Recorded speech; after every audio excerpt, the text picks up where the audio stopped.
Hello everyone and welcome to some MiSTer FPGA news. This week we will be talking about an affordable board to put your MiSTer in a PC case, an alternative to the MT32 Pi, a new arcade core that might be coming, and more. So let's get to it. There's a new Mini-ITX board available that lets you use your MiSTer on almost any computer case. It's called Atlantis and is developed by Batai Tech. I hope I pronounced that correctly. How does it differ from other Mini-ITX boards currently available? First of all, it only costs $11. However, it looks like it only provides power to your MiSTer. It does not give you the extra features available in a standard analog I/O board. You can still provide your own analog, I/O, and USB board as long as the case you use is high enough, like shown in this image from the manufacturer's site. The board is currently on sale now. So if you already have a complete MiSTer setup and would like the option to conveniently place it inside a computer case, this looks to be a great option, especially for just $11. MiSTer vendor Antonio Villena has been selling an alternative to the MT32 Pi called Picosynth. It runs on the same microcontroller that is used on the Raspberry Pi Pico, but it does not use the Raspberry Pi Pico. It is also compatible with the Raspberry Pi's GPIO pins, so it can be used with MT32 Pi add-ons. To see how it sounds, you can check out a link to a video on the description. On Patreon, Robert Pipe, the developer of the PlayStation Core, gave an update on the mystery core that he's currently developing. Right now, he's still developing the software emulator that will help him speed up his core development process. Currently, he's made progress on the CPU and some subcomponents of the emulator. The Patreon post details the exact progress for each component of the core, so consider subscribing if you're curious. He also makes very detailed posts regarding core development that are really good reads. Pramod, who was working on NARC, was hoping to do optimizations after an initial build. It turns out that too many FPGA resources will be used up, so optimizations will have to be made first. The CPU looks to be the main culprit for taking up most of the resources, as it's a very large CPU with complicated instructions. Pramod also mentions that he's close to maxing out resources, but believes that the core will fit. It will just be a very tight fit. I find it fascinating reading about the core development process. It's interesting to see the difficulties that developers face along the way, and how they go about overcoming those difficulties. I had a discussion about the S-Video and Composite updates to the MiSTer framework on the Zez Retro YouTube channel.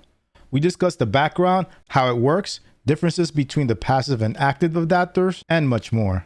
If you own a television that only has Composite or S-Video ports, or plan on obtaining one in the future, then check out the video.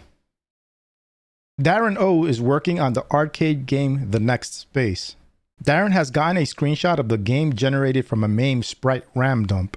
C# is used to simulate the ROM decoding, so a reference implementation can be obtained. Just know that it's not mentioned whether a core for this game is coming or not.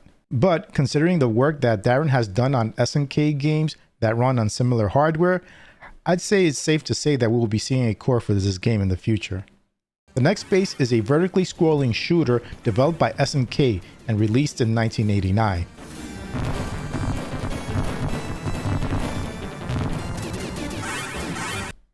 MiSTer vendor Antonio Villena plans on releasing another FPGA board in the future and wants to make it available to developers first. Antonio is asking FPGA core developers to contact him so he can send them a board. It looks like there will be two versions with different FPGA chips, one with about the same footprint as the DE10 Nano's FPGA, and another with double that of the DE10 Nano, which should give more headroom for more advanced hardware. Since it's running on a completely different FPGA chip than what's on the DE10 Nano, I don't think it will be using the MiSTer framework, but it would be cool to see some compatibility. If you're a core developer and have interest in porting your cores, please contact Antonio on Twitter. Full operation mode for the XT IDE ROM of the PCXT core is now optional. It turns out that full operation mode generates problems with several games in Tandy mode. If you plan on using Basic A on the PCXT core, then you would want to enable full operation mode. Also for the PCXT core, CGA CRTC and Hercules CRTC were updated. The CRTCs are the cathode ray tube controllers that generate video displays. Also, several glitches for the Area 5150 demo have been fixed. The only glitch left in the demo is the water effect in the final part. Some minor issues with the edges in the core also need to be resolved. Last week, Jotego posted about getting a frame buffer working for Outrun to fix some graphical glitches and some stability issues. To get the frame buffer working, Jotego had to move it out of the external RAM and onto the D10 Nano's DDR RAM. This was done because the game requires more bandwidth than a single SD RAM chip can provide.